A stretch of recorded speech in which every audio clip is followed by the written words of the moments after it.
So try to, if you can, because I don't want to show the the debug stuff on the bottom. So if you could, okay. if you want to take the top screen out. Yeah. Yeah.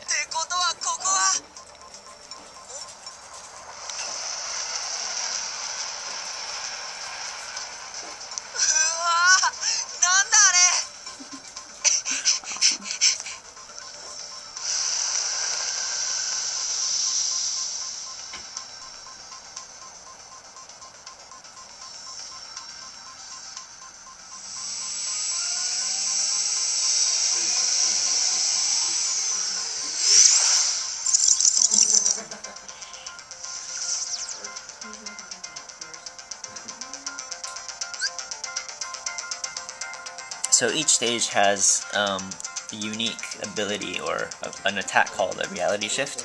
Basically, it's unique to each world, so each world has a different one. Okay. But you'll see it'll either be triggered by while you're attacking enemies, or something on the map that's going to activate it for you. Okay. But I'm sure we'll get to it. When you encounter an enemy, basically what happens is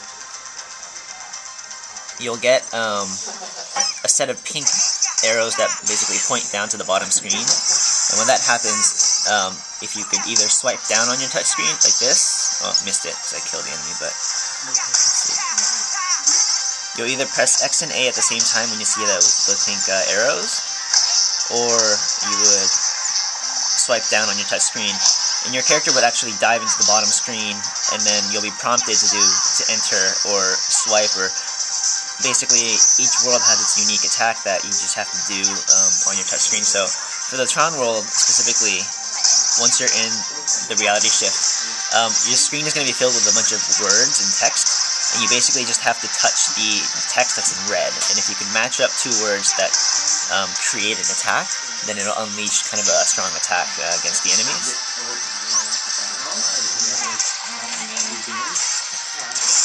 So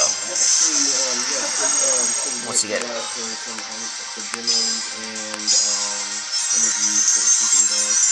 if you can manage to hit two of the red words, it'll match up and create an attack. There's one called Moving Spark, one called Switch Target. That's a really unique take. What made you guys decide to go with this almost text-based kind of adventure game? All of them are kind of unique to individual worlds. So for Tron, obviously, it's a data world. It kind of takes on the theme, so they all kind of match to whatever world you're in. We wanted to make it kind of unique in that sense, where it feels like you're really engulfed into that world and that environment, and not make it the same across all the worlds. One brand new feature for Kingdom Hearts Dream Drop Distance is a feature called Flow Motion. Basically, the characters are able to interact with their environments and execute these incredibly fast stunt-like movements. Basically, this can be used to just traverse through the environments and even be linked to an attack. So each movement is linked to not only fast movements throughout the stages, but if you can actually link into an attack. And depending on what flow motion you're doing at the time, the finishing attack will be different. So if you're swinging off, let's see, if you kick off the wall,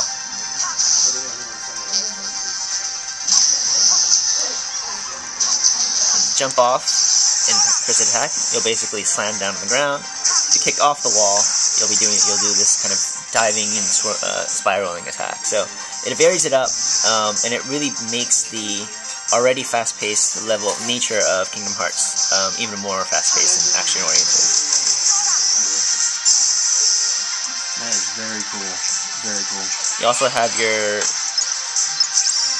what you've been used to seeing. You have your command deck with a set of abilities that you could put in. You could edit into your home menu, in your base menu, basically. And you also have noticed that there are two creatures, not only the ones that I'm fighting, but there are two on this side of the screen right here. They're actually fighting with me. The enemies in this game, they're not called Heartless, they're not called Nobodies, they're actually called Dream Eaters. They're split between two kinds. The good ones being spirits, those are ones that are going to be in your party. If you get the necessary items to create them, you could actually breed your own. And the enemies the evil the evil Dream Eaters are called Nightmares.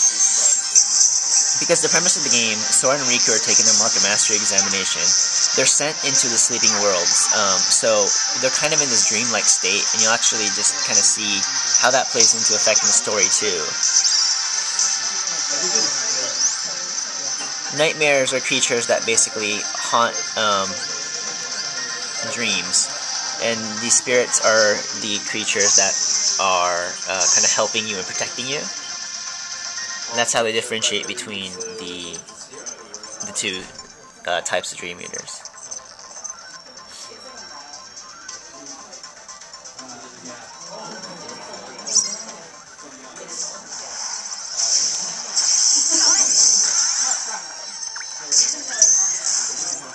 You also notice the Dream Eaters have a pink gauge underneath their HP bar.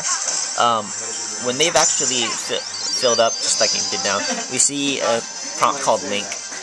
What Sora and Riku can both do is they could link up with their spirits and combine to perform powerful attacks. In this case, this cat, the Link ability is a function where Sora will jump on it and will stop and do more powerful attacks.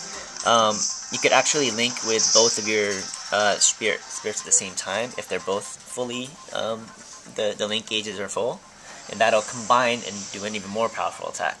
And Sora and Riku actually have differing styles. Sora, as you see, combines with the Dream Eater to form an attack.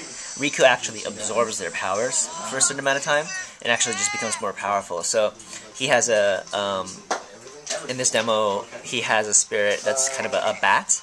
So what happens when he links with the bat is he gets these claws, these kind of power energy claws on his feet and his hands. So he kind of becomes this feral fighting style for a little while. So they have a distinct styles, and it really changes the way they play.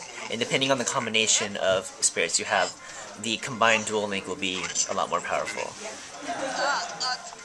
Are you guys afraid that they're gonna make too many comparisons to, like, say, Pokemon? Well, I mean, it is what it is. It's not a collection game. It's more just to help you grow. You actually care for them, and they level up. And as they level up, you actually gain abilities back. So it's not really a one-way, relationship where you're just making them stronger. It actually helps you get stronger and learn abilities as well.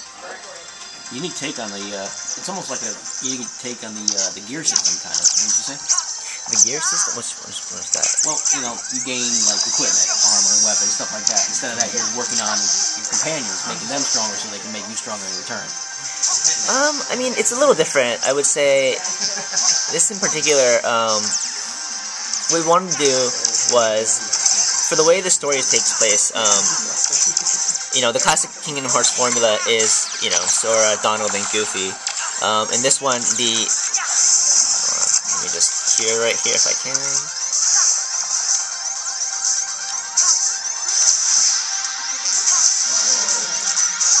The free flow motion is really great to traverse really fast and throughout the different environments.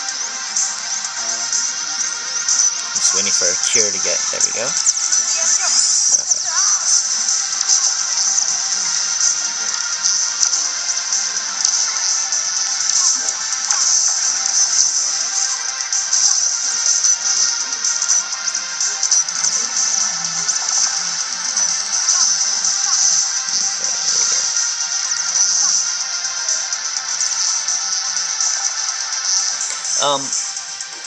In response to your system, I think it's a little different. You have weapons, obviously. Every world you go will get you a new Keyblade that's a little bit stronger than the previous one. The spirit system and the breeding and all that, it's really just a change to kind of something you're familiar with. You're always fighting with Sora and two of your Dream Eaters. And as they get stronger, you gain abilities. And it just kind of has a nice party feel to it. So it's not necessarily, collecting them just to get, better spirits or anything like that. The ones you get in the beginning can be just as strong if you take the time to invest in them and make them stronger, because that would actually give you new abilities as well.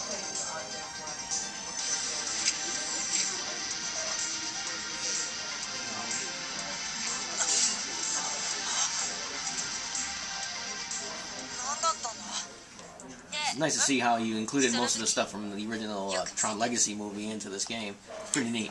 Yeah, all the Disney worlds that are in this particular game are new to the series. So obviously the grid, we have Fantasia, the Hunchback of Notre Dame, Pinocchio, let's see, there was the Three Musketeers, Mickey, Donald, and Goofy movie. They're all new, they're always, they pay homage to kind of the original, so the storyline that they jump into within the Disney worlds, it's kind of true to what the original entity was and the property was. So in this one, the storyline is basically the same. They're going through the same thing, where Flynn jumped into the grid, met his father, and there's Korra, and they're trying to stop, I forgot the name of him. Clue, yeah, exactly. They're trying to stop him, and they decide to let Sora handle Rinsler, and that Flynn was going to handle Clue. So it kind of plays into what the story was, and nice kind of seamlessly integrate Sora and Riku into that. So it's kind of fun to just see how they interact, and it's always nice in the Tron stages because you see Sora and Riku kind of with the outfits, the uniforms and everything.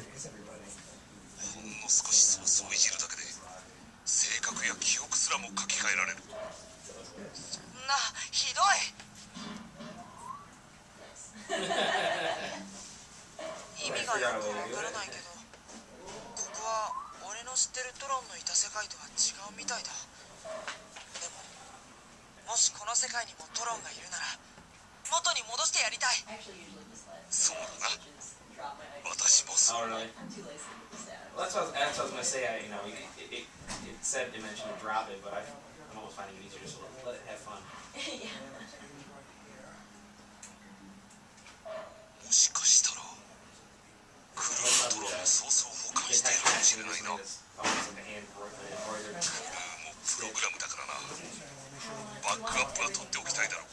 Sure.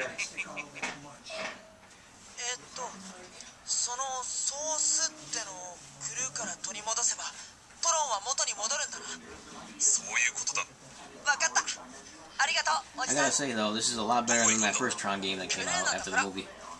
Which one was that? It was Tron Evolution back, I think almost 4 years now. I gotta say, this one looks a lot better. That's great. Considering it's on a handheld, it's just, wow. I mean, the way they kind of realistically represented, Korra, Flynn, is really cool. Like, when I saw it for the first time, I was kind of taken aback too, and I thought they were going to be animated or kind of have that style, but they went with that kind of photorealistic style, which I thought was really neat, and stays true to kind of what that movie was and the property, and doesn't really change too much of it.